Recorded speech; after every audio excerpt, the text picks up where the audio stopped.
160 سال قبل مسیح فدان بابل کے جنوب میں واقع ایک پرامن شہر۔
اشتار بزرگ، اس بچے کو شفا عطا کر، اس کی پریشان ماں کا دل شاد کر دے اور اس کی ماں کی پریشانی کو شادمانی میں بدل دے۔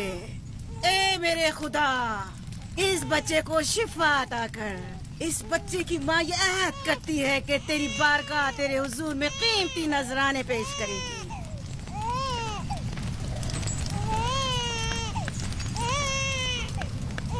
میں نے اشتار عظیم سے تمہارے بچے کی زندگی کی دعا کی ہے، اس نے میری دعا سن لی۔ جاؤ اور اپنے بچے کی اس طرح تربیت کرو کہ وہ بڑا ہو کر اشتار کا پیروکار بنے۔ آپ کی اور اشتار عظیم کی بہت بہت مہربانی۔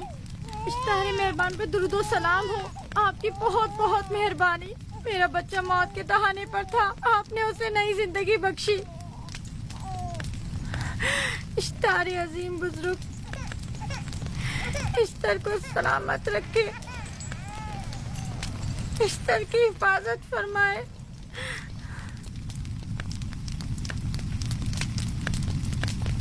یقیناً یہ بچہ بھی ہمارے بچے کی طرح شفا یاب ہو جائے گا۔ ہاں، اشتار مہربان اور قدرت مند ہے، یقیناً اسے بھی شفا دے گا۔ یقیناً ایسا ہی ہے۔ چلیں چلو چلیں۔ یہ تم لوگوں کو کیا ہو گیا ہے؟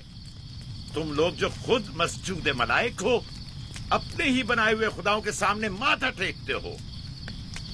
تمام کائنات انسان کی تابع ہے، پھر بھی تم ان بے جان پتھروں اور بتوں کے سامنے سر جھکاتے ہو۔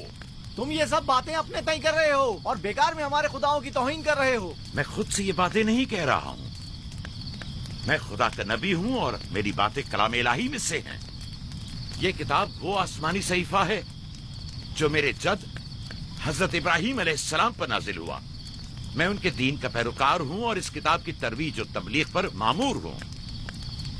میں خود سے کچھ نہیں کہہ رہا۔ اس آسمانی کتاب میں یہ بھی لکھا ہے کہ تم ہمارے خداؤں کی توہین کرو۔ میں توہین نہیں کر رہا، صرف سوال کر رہا ہوں۔ اگر جانتے ہو تو جواب دو، اگر نہیں جانتے تو قبول کرو۔ میں آپ سے پوچھتا ہوں، اشتار کی عبادت گاہ کے بت تمہارے خالق ہیں یا تمہاری مخلوق؟ تم لوگ اشتار کے حکم کے تابع ہو یا وہ تمہارے تابع ہے؟ اشتار تم پر حکم چلاتا ہے یا تم اس پر؟ اگر اشتار ایک کمزور اور ناتواں پتھر ہے تو پھر اس نے کس طرح ہمارے بیٹے کو شفا بخشی؟ صحیح کہہ رہا ہے، ہم نے بھی دیکھا ہے۔ ہاں، یہ ٹھیک کہتا ہے۔ اشتار نے اس کے بیٹے کو شفا دی، میں نے دیکھا ہے۔ وہ حکیم و دانا جس نے تمہاری آوزاری سنی، اسی نے تمہارے بچے کو شفا بخشی، نہ کہ اشتار نے۔ تم نے اگرچہ غیر خدا سے لو لگائی اور غیر سے ہی مدد طلب کی، لیکن وہ جو تمام بندوں کے حالات سے واقف ہے، اس نے تمہاری حالت زار پر رحم کیا اور تمہارے بچے کو زندگی بخشی۔ تمہارے پاس بصارت تو ہے لیکن بصیرت نہیں۔ تم نے اشتار کو دیکھا لیکن حقیقی شفا دینے والے کو نہیں دیکھا۔ یعقوب کی باتوں کا خلاصہ یہ ہے کہ ہم اپنے خداؤں کو چھوڑ کر